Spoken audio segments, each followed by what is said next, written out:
오늘 말씀 시편 23편 1절에서 6절까지의 말씀 우리 다 같이 함께 한 목소리로 합독하시겠습니다. 여호와는 나의 목자시니 내게 부족함이 없으리로다. 그가 나를 푸른 풀밭에 누이시며 쉴 만한 물가로 인도하시는도다.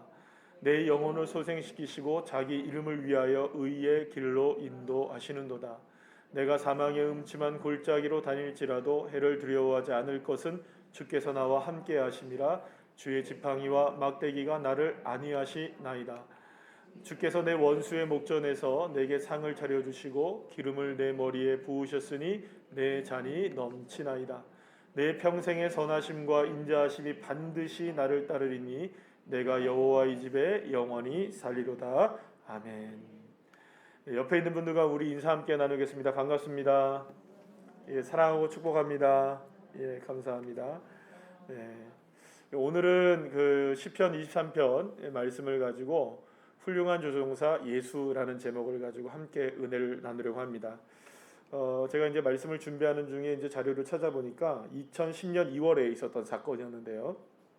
딱 이제 10년이 된 사건이네요. 보니까 미국 워싱턴을 출발해서 일본 나리타 공항으로 향하던 미국 유나이티드 항공사의 비행기가 이 알래스카 상공을 지나다가 난기류를 갑자기 만났어요. 그래서 이 난기류 때문에 여러분들 혹시 비행기 타셔보신 분들은 아시겠지만 갑자기 난기류를 만나면 정말 정신이 없습니다. 쑥 떨어져 버리고 막 이러니까 이 난기류를 만나서 너무 이제 갑자기 난기류를 만나다 보니까 수십 명이 부상을 당했던 거예요. 그 가운데 한국 승객도 한 3명 정도 포함이 돼 있었다고 해요. 그 사고 당시에 어떤 상황이냐면 그때가 이제 식사 시간이었다고 합니다. 식사 시간. 그래서 이제 식사를 기다리고 있었고 또 어떤 사람은 이제 잠을 자는 사람도 있었겠죠. 그런데 이제 비행기가 워낙 이제 안전하게 운항을 하다 보니까 나름대로 다 앉아 있었는데 많은 사람들이 그냥 앉아 있었는데 앉아 있다가 이제 뭘 안 한 겁니까? 안전벨트를 안전띠를 하지 않은 거예요. 하지 않으니까 갑자기 난기를 만나니까 어떻게 되는 거예요? 푹 이렇게 위로 올라간 거죠. 그러니까 그래서 많은 사람들이 부상을 당한 거예요. 그래서 우리가 이제 분명히 여러분들이 아셔야 될 게 뭐냐면 우리가 비행기를 이렇게 타보시면 비행기를 탈 때마다 자리에 앉을 때는 반드시 뭘 하라고 합니까?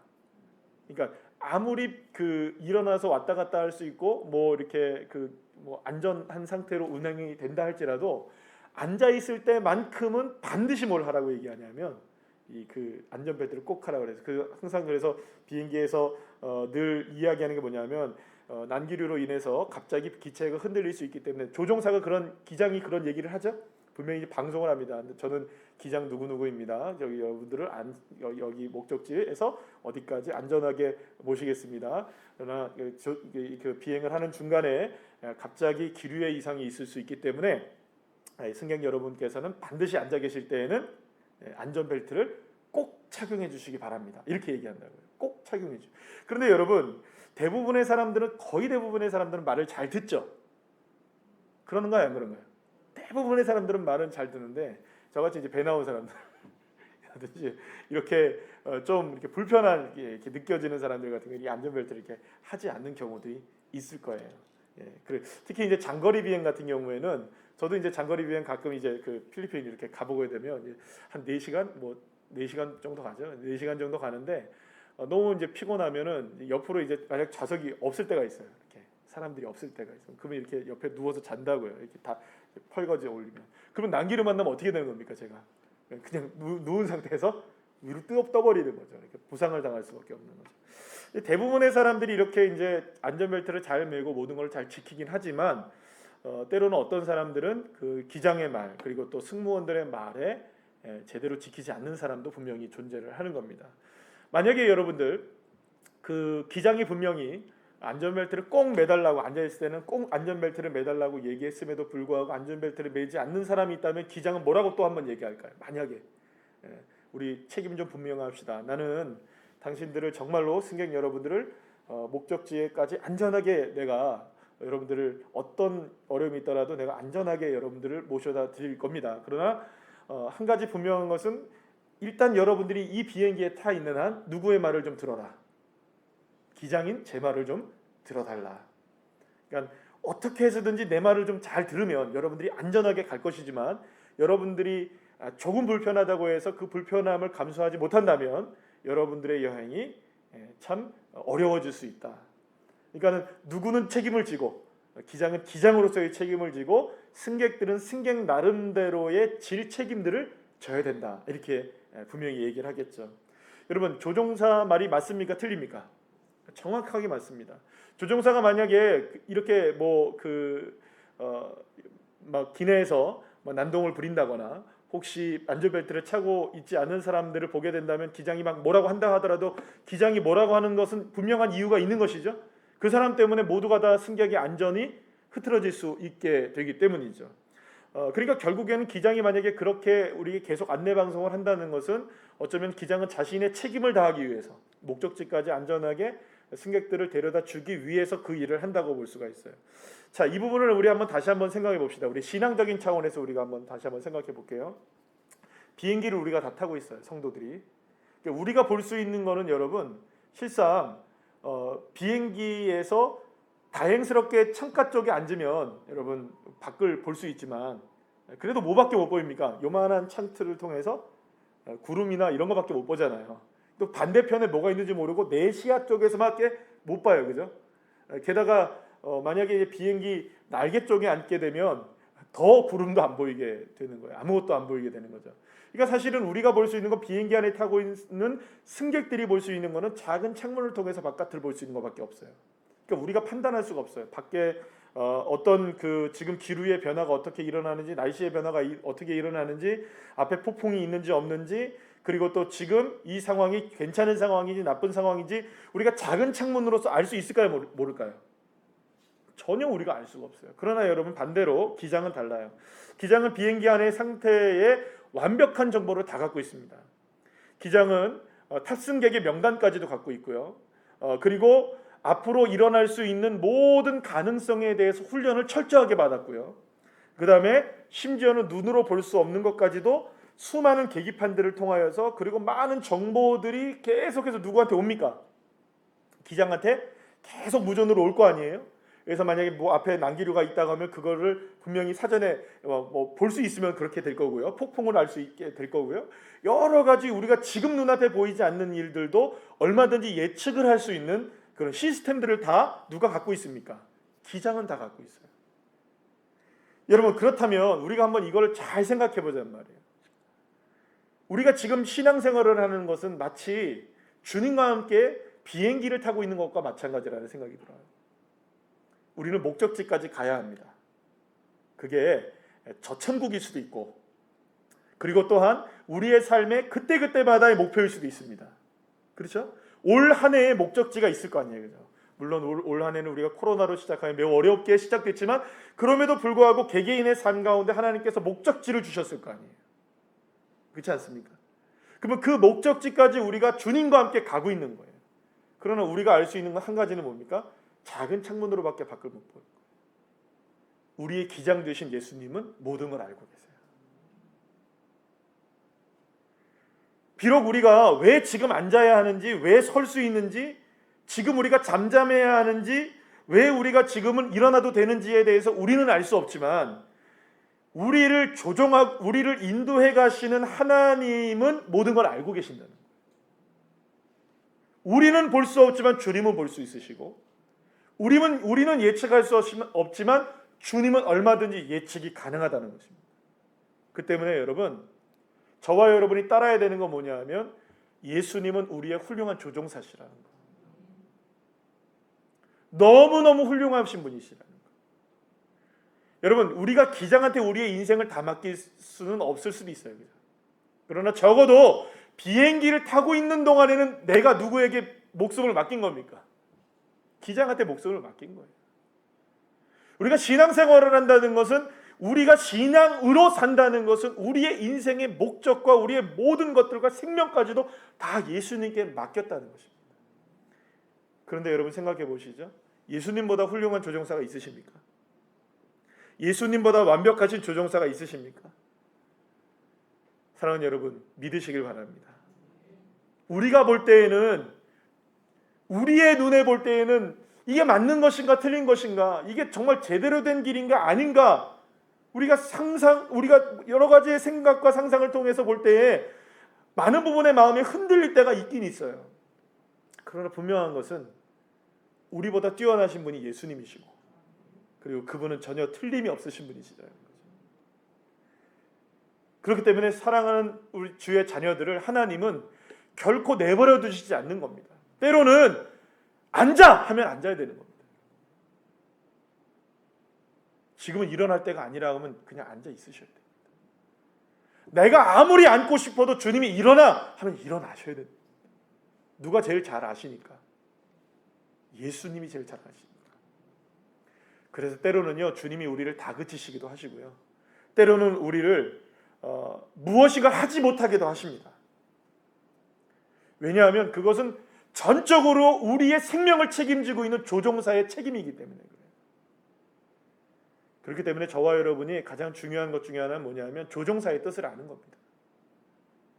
내가 비행기에 타 있다면, 그래서 내가 승객의 위치에 있다면 조종사에게 나의 온전히 내 모든 것들을 맡겨야 하는 것입니다. 만약에 조종사를 신뢰하지 못한다면 여러분, 우리는 그 비행기에서 안절부절하게 있을 수밖에 없는 거예요. 디모데후서 2장 13절 말씀에서 이런 말씀을 하십니다. 다 같이 읽어볼까요? 시작. 우리는 미쁨이 없을지라도 주는 항상 미쁘시니 자기를 부인하실 수 없으시리라. 아멘. 여기서 미쁘다는 말은 여러분 잘 아시다시피 신뢰하다, 믿을만하다는 말이에요. 근데 우리는 신뢰할 수가 없어요. 내 자신은 조석으로 우리가 변해요. 우리가 인생을 지금까지 살아가면서 조석으로 마음이 안 변했던 날이 있었습니까? 없었습니까? 단 하루도 없습니다, 여러분. 예. 아침에 일어날 땐 다이어트 해야지. 변하죠, 석이면. 그죠? 예. 저희 집사람이랑 어제 밤에 이렇게 저녁 먹고 나서 운동하러 갈까? 그랬어요. 운동을 해야겠더라고. 안 되겠더라고. 운동하러 갈까? 그러다가 배만 이렇게 두들기고 있다가 빵 먹자. 그리고 빵 먹었어요. 아침에 일어날 때는 오늘 운동해야지 생각을 했는데 저녁이 되니까 빵 먹었어요. 또 밥 먹은 지 얼마 안 돼서. 여러분, 사실 여러 가지로 우리 볼 때는 우리 자신 스스로가 믿을 수 없어요. 오직 이 세상에 변함이 없고 신뢰할 수 있는, 믿을 수 있는 한 가지, 예수 그리스도이십니다. 그래서 여러분, 다윗은 오늘 너무나 유명하잖아요. 23편의 내용을 제가 다 말씀드리지 않으셔도 여러분들 얼마든지 다 내용은 잘 아실 거예요. 얼마나 어려운 일을 당했습니까? 압살롬에게, 또 젊었을 때에는 다윗에게 엄청난 고통을 당하여서 쫓겨다니는 인생이 되어지고, 그렇게 해서 정말로 그 사망의 음침한 골짜기를 다닐 정도로 앞날을 전혀 예측할 수 없는 그런 상황에 있었을 때에 그는 꿈을 꿉니다. 어떤 꿈을 꾸느냐? 나를 푸른 풀밭에 누이시고 쉴 만한 물가로 인도해 가시는 주님, 나의 조종사가 되셔서, 훌륭한 조종사가 되셔서 나를 인도해 가시는 주님이 계시다. 지금은 내가 이렇게 사망의 음침한 골짜기에서 해를 당할까 두려워하는 마음으로 정말로 힘겨운 시간을 보내고 있지만, 난기류를 만나서 정말 죽을 것 같지만, 그러나 훌륭하신 조종사이신 주님이 함께 가신다면 반드시 나를 푸른 풀밭으로 쉴 만한 물가로 인도해 주신다는 것이죠. 그 꿈을 꾸는 거예요. 그러니까 지금 다윗은 그런 상황이 아닌데 그런 상황인 것을 믿음으로 바라보고 있는 거죠. 그러니까 여러분, 사랑하는 여러분, 믿음이란 꿈꾸는 것입니다. 꿈을 꾸셔야 돼요. 그러니까 꿈은 애들이나 꾸는 거 아니에요, 여러분. 우리가 꿈을 꾸셔야 돼요. 그래서 성경은 분명히 얘기하잖아요. 요엘서도 말씀하시는 게 뭡니까? 늙은이들이 꿈을 꾸는, 늙은이들이. 죄송합니다. 성경을 그대로 표현해서 그러는 거예요. 여러분, 우리는 다 늙었어요, 그죠? 이 말하면 우리 권사님들이 저 시퍼런 게 그런 건데. 여러분, 저보다도 나이가 한참 어린 사람들 많아요. 그 사람들에 비하면 저도 늙었어요. 죄송합니다. 우리 다 늙었어요. 어떻게 보면 그래요. 그러니까 무슨 말이냐면 누구든지 다 늙어간다는 거예요. 이 말은 늙은 이를 이야기하는 게 아니라, 물론 그 표현도 있지만 늙어가는 모든 사람들, 그러니까 꿈을 잃어버리는 모든 사람들이 뭘 꿔야 된다는 겁니까? 오히려 꿈을 꿔야 된다. 그러니까 예수 믿는 사람들은 꿈꾸는 꿈쟁이들이셔야 돼요. 무슨 꿈을 꿀까요? 사망의 음침한 골짜기에서도 푸른 풀밭을 꿈꿀 수 있는. 왜 가능하냐? 나로서는 불가능하지만 훌륭하신 분이 계신 거예요. 나를 인도해 가시고 나를 정말로 안전하게 인도해 가시는 그 여호와 하나님이 계시고 우리 구주 예수님이 계시고, 할렐루야. 그렇기 때문에 여러분, 주님의 지팡이는 나를 항상 인도해 가신다, 지켜주신다.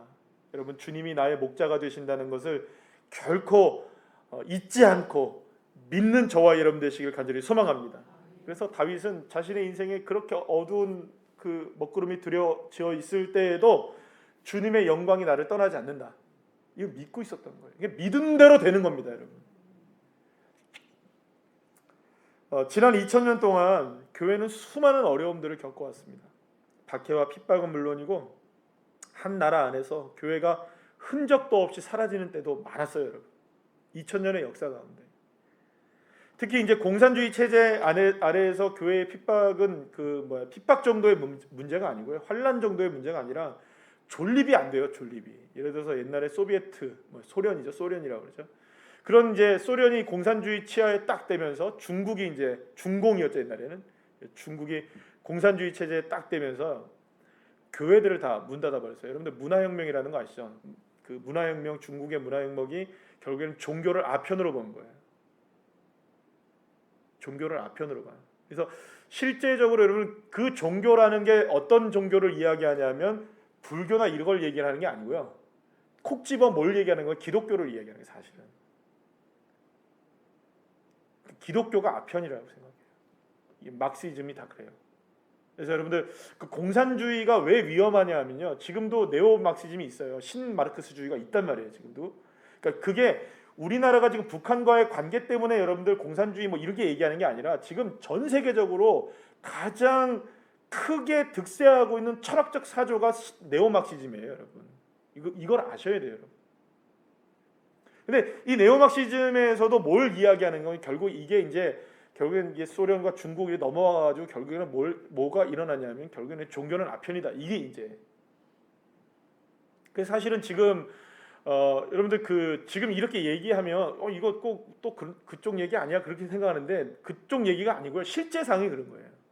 지금 사실은 우리나라에서 벌어지고 있는 많은 일들 속에서도요, 지난번에 이제 동성애에 관한 얘기하면서 이런 얘기 많이 드렸잖아요.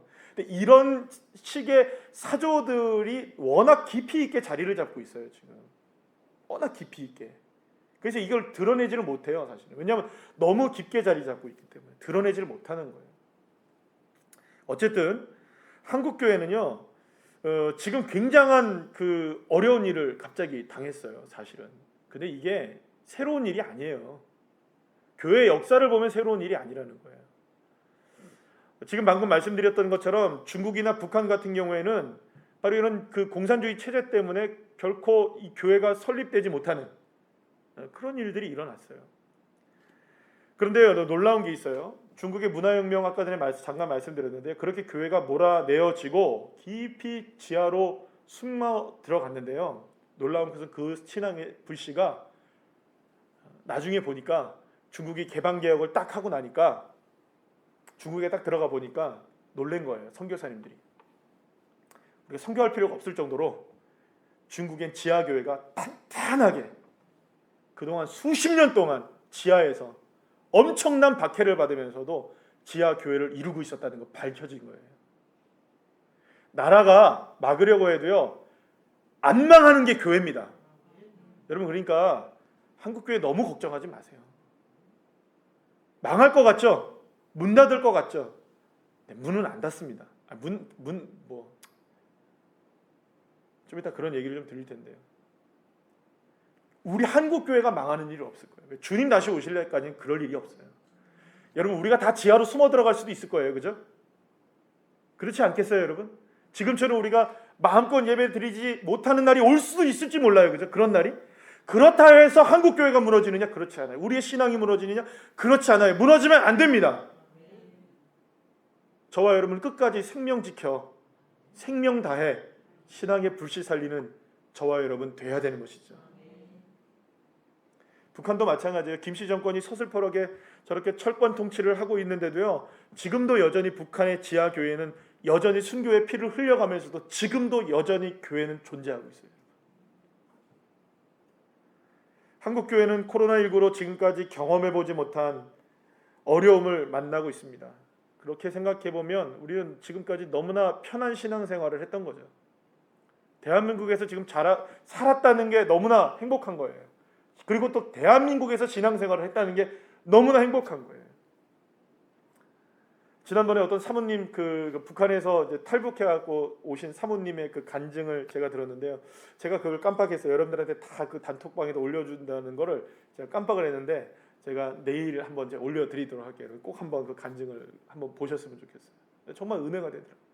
북한의 지하교회 성도들이 어떻게 사는가, 그 믿음을 지켜냈던 걸 놀라워요. 정말 부끄러워요. 부끄러워. 어쨌든 여러분, 지금은 사실은 한국 교회가요 너무나 편한 생활을 했다는 걸 우리가 지금 알게 되는 거예요. 온라인 예배를 드리면서요, 저나 여러분, 저는 그래도 여기서 말씀을 전하잖아요. 근데 교회가 텅 비어 있는 거 여러분들 보면서 예배 드리는 것 정말 쉽지 않습니다. 그러니까 여러분들도 예배 드리는 게 쉬우십니까? 어려우십니까?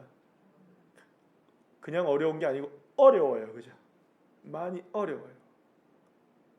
그러면서 이런 생각을 하게 돼요. 아, 우리의 신앙 참 보잘것없구나. 보잘것없구나.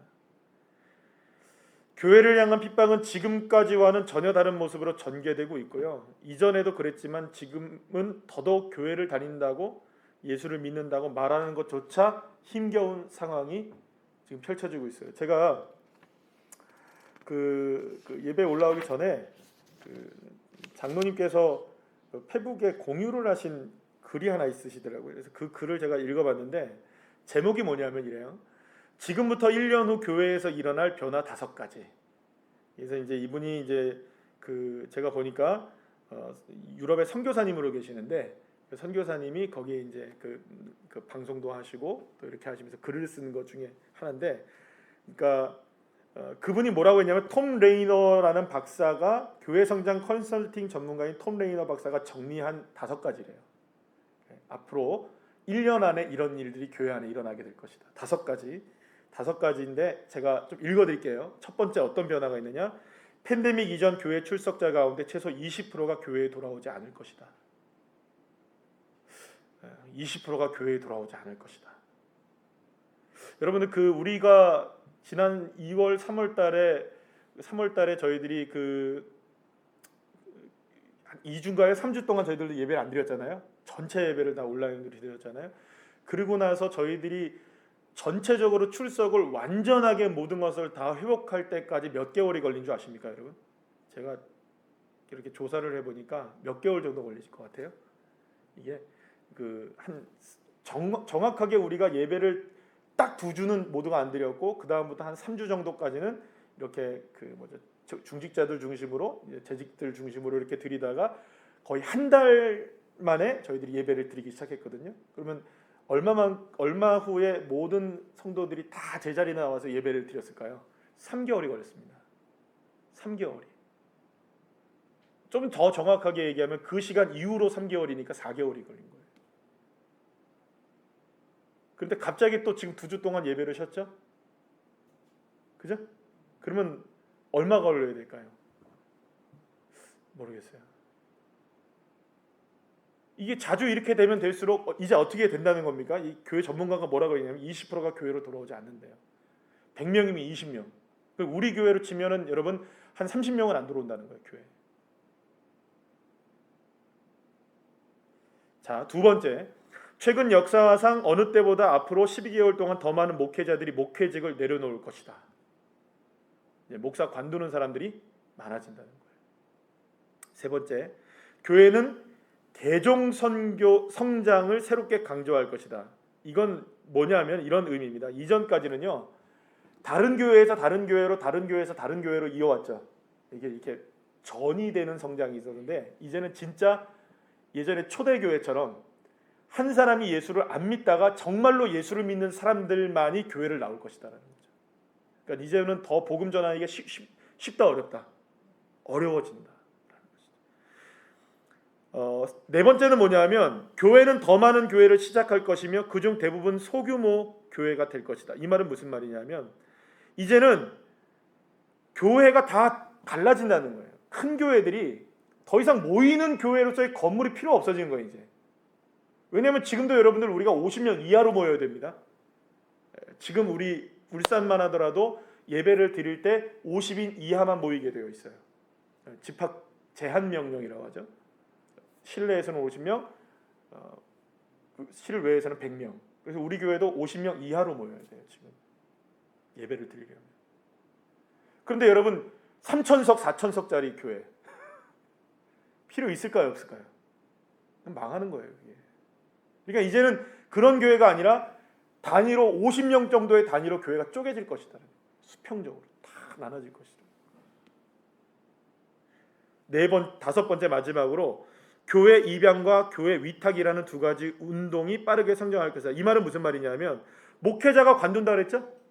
그러니까 목회자가 관두게 되면 그 교회에 목사가 없으니까 그 빈 교회를 누가 책임져야 될까요? 옆에 있는 교회가 책임을 져야 되는 거예요. 그러면 그 교회가 다시 그 교회를 입양하게 되고 그 교회 어떤 목사님은 다른 교회에다가 자기네 교회를 위탁하고 가버리는 거예요. 이런 일들이 많이 벌어지게 될 거예요. 제가 이 글을 이렇게 읽으면서요 그런 생각했어요. 이제는 교회의 모습들이 이전과는 굉장히 달라질 것이라는 것을 모두가 다 예측하고 있어요. 이건 단지 온라인 예배를 드리느냐 안 드리느냐의 문제가 아닌 것이죠. 우리가 지금까지 경험해보지 못했던 여러 가지 다양한 변화들이 교회 안에서 형태적인 변화들, 실제적인 변화들이 일어날 수밖에 없다는 것을 지금 교회 전문가들이 이야기를 하고 있다는 거예요. 그런데 한번 생각해 보면 여러분, 온라인 예배 한두 번 여러분들 진행되면서 그 성도들은요 이런 생각을 하게 될 것 같아요. 여러분들이 그런 생각을 할 수도 있고 안 할 수도 있지만 제가 그냥 말씀드리는 건 아니고요. 이 자료들을 찾아보고 어떤 사람들의 인터뷰 내용들 이런 것들을 참고해서 제가 말씀드리는 건데요. 한두 번 이제 온라인 예배가 진행되다 보니까요. 성도들은 교회에 모이는 것보다 집에서 예배 드리는 것을 훨씬 더 선호하기 시작하게 됐다는 거예요. 편하니까. 왜냐하면 옷 갖춰 있지 처음에는 옷을 좀 갖춰 입고 예배를 드리다가 옷 갖춰 있지 않아도 되고 편안한 시간에 쇼핑하듯이 채널을 돌려가면서 예배를 드릴 수 있다는 거예요. 내가 예배를 드리는 게 확인이 안 되니까. 나는 보고 있을 줄 몰라도.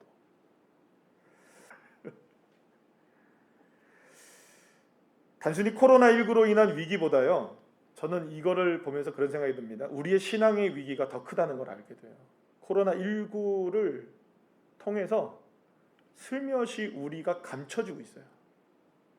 그 속에 그냥 슬며시 이렇게 그냥 우리의 신앙을 넣어놓고 있는 거죠. 코로나 때문인데 뭐 어떻게? 코로나 때문인데 뭐 어떻게? 여러분 우리가 불과 1년 전이면 그랬을까요? 코로나 없었을 때 그렇게 그냥 넘어갈 수 있었을까요? 물론 방역도 해야 되고 지켜야 되고 더 철저하게 해야 하는 것은 분명합니다. 그리고 저 역시 온라인 예배를 얼마든지 드리는 것에 대해서는 신학적인 문제, 신앙적인 문제가 없다고 봐요. 그래서 지금까지도 온라인 예배 제가 드렸습니다. 그래서 어떻게 하면 좀 더 여러분들에게 현장감 있게 드리게 하기 위해서 줌이라는 거 어려운 프로그램도 쓰고 유튜브도 하고 그랬습니다. 그런데 온라인 예배를 드리면서 우리의 신앙이 정말 큰 어려움을 만날 때가 있겠구나라는 생각을 떨쳐버릴 수가 없어요. 20%가 돌아오지 않는다잖아요. 이 상황이 더욱더 익숙해지다 보면 우리 교회도 어려워질 수 있고 한국 교회도 어려워질 수 있고 우리 신앙도 다 어려워질 수 있겠구나. 그러나 여러분 이런 생각을 해봐요. 이런 어려움, 신앙적인 어려움, 모든 상황이 어려움, 이거는 우리의 신앙적인 문제이지만 사실은 이 문제뿐만이 아니잖아요. 지금 우리가 겪고 있는 문제가. 경제적으로는 지금 얼마나 또 어렵습니까, 여러분? 많은 부분에 우리가 어렵잖아요. 삶이 얼마나 팍팍해지고 있습니까? 지금 어제 그 뉴스를 보면서 울산에 어떤 장사하시는 분이 동구에 가게 하시는 분이 30년 동안 식당을 하셨는데 막 울더라고요. 하루에 5만 원은 팔아야 되는데 일주일이 돼도 5만 원을 못 판대요. 일주일 동안 5만 원을 못 판대요. 5만 원. 막 눈물을 흘려요. 뉴스에 나오더라고요. 그럼 마음이 아픈지.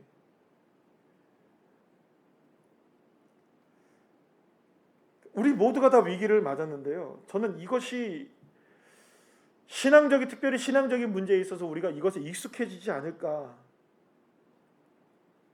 그게 제일 문제인 것 같습니다. 그러나 한 가지 분명한 것은요. 이렇게 어려움을 정말로 더 많은 어려움을 우리가 겪게 된다 할지라도요. 주님은 사랑하는 여러분, 이러한 때에 엘리야가 그렇게 고백을 하죠. 주님, 나만 홀로 남았습니다. 너 그렇게 생각하지 마라. 바알에게 무릎 꿇지 않은 7천 사람들이 남아있다. 아멘이십니까? 환난의 때를 통해서 주님은 오히려 7천 명의 사람들을 준비하고 계십니다. 그게 우리 교회이기를 소망하고요. 그게 여러분이 되시기를 간절히 축원합니다. 사랑하는 여러분, 하나님은 우리보다 앞서 행하십니다. 우리의 생각과 방법과 계획대로 움직이시는 분이 아니라 하나님은 하나님의 방법과 하나님의 뜻이 이루어지기를 원하시고 계시는 줄 믿으시길 바랍니다. 하나님은 하나님의 뜻을 이루시기 위해서 때로는 우리에게 이러한 어려움을 주시는 거예요.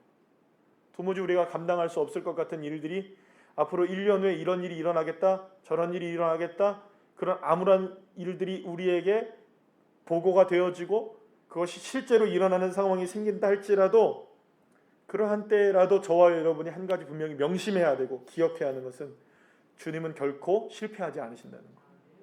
우리는 실수하고 실패하고 우리는 깨어지고 넘어질 수 있지만 주님의 인도하시면 결코 실패가 없기에 그러한 상황에서도 우리는 바알에게 무릎을 꿇지 않고 하나님이 펼쳐가신 하나님의 역사, 푸른 풀밭과 쉴만한 물가로 우리를 인도해 가시는 주님의 능력, 오직 그것만 바라볼 때 놀라운 하나님의 역사가 일어나는 줄로 믿으시길 바랍니다. 그래서 여러분, 우리의 조종사이신 주님께서는요, 우리에게 인생의 기막힌 반전들을 우리에게 허락해 주실 줄로 믿습니다. 보세요 여러분, 이스라엘 백성들이 광야에 들어가기 직전에 홍해가 갈라질 때 그거는 기막힌 반전이었잖아요. 다윗이 골리앗을 넘어뜨릴 때 기막힌 반전이었잖아요. 상황으로 보자면 물에 빠뜨려 죽을 수밖에 없고 마병에게 죽을 수밖에 없고 골리앗에게 죽을 수밖에 없지만 만군의 여호와 하나님, 그분 믿고 나가니까. 현실은 절망이고 희망이 없음을 이야기하지만 저와 여러분은 현실 너머에 희망이 있다는 거, 그게 바로 예수님이시라는 거. 그래서 다윗이 사망의 음침한 골짜기를 다닌다 할지라도 그렇게 아팠던 시기에, 정말로 숨조차 쉴 수 없는 시기에 내 자신 삶에 텅 비어진 것 같은 그 삶 속에 꿈을 꾸는 겁니다. 주님이 푸른 풀밭으로 인도하시지. 소망하는 겁니다. 하나님께서 나에게 은혜를 베풀어 주시지. 쉴 만한 물가로 나를 인도해 주시지. 그 꿈을 꾸고 주님의 인도하심을 전적으로 믿게 될 때 우리보다 훌륭하신 주님이 저와 여러분의 조종사가 되셔서 우리의 삶을 인도해 가실 줄로 믿습니다. 제가 설교를 준비하면서 아주 재미난 글을 하나 발견하게 됐어요. 두산그룹의 박용만 회장이 이런 말을 예전에 했더라고요. 제 조직원에게 제 한마디가 무섭게 받아들여진다면 제 한마디가 무서운 이유는 딱 하나입니다. 그 한마디가 오를 때 무서운 것입니다. 오를 때 무서운 거예요. 여러분, 회장이라는 자리가 무서운 게 아니라 회장이 오르면 무서운 거예요. 주님은 어떠실까요? 주님은 언제나 오르신 분이십니다. 옳기 때문에 따르지 않을 수가 없는 겁니다. 옳기 때문에, 정답이기 때문에 하나님을 우리가 부정할 수가 없는 것입니다. 예수 그리스도가 진리이기 때문에 그 진리이신 주님은 우리를 인도해 가신다고 약속하시는 한 인도는 실제 상황인 것입니다. 우리는 실수할 수 있고요. 우리는 넘어질 수 있고 우리는 옳지 않은 존재일 수 있지만 하나님이 우리의 조종사이시고 주님이 우리의 조종사가 되시고 우리가 볼 수 없는 것까지도 주님이 다 보실 수 있는 것을 우리가 믿는다면, 그래서 역사를 주관하시는 분이 주님이심을 정말로 믿는다면 옳은 분이 인도해 가시기에, 현명하신 판단을 하시는 분이 주님이시기에 이제는 걱정하지 마시고 두려워하지 마시고 사망의 음침한 골짜기인 이 순간을 우리의 목적지인 푸른 풀밭과 쉴만한 물가로 인도하시는 그 데려다 주실 것을 믿는 믿음으로 담대하게 여러분 승리하셔야 돼요. 담대하게. 이 담대하라는 것은 여러분들 이렇게 이상하게 하라는 게 아닙니다. 믿음으로 담대하라는 거예요.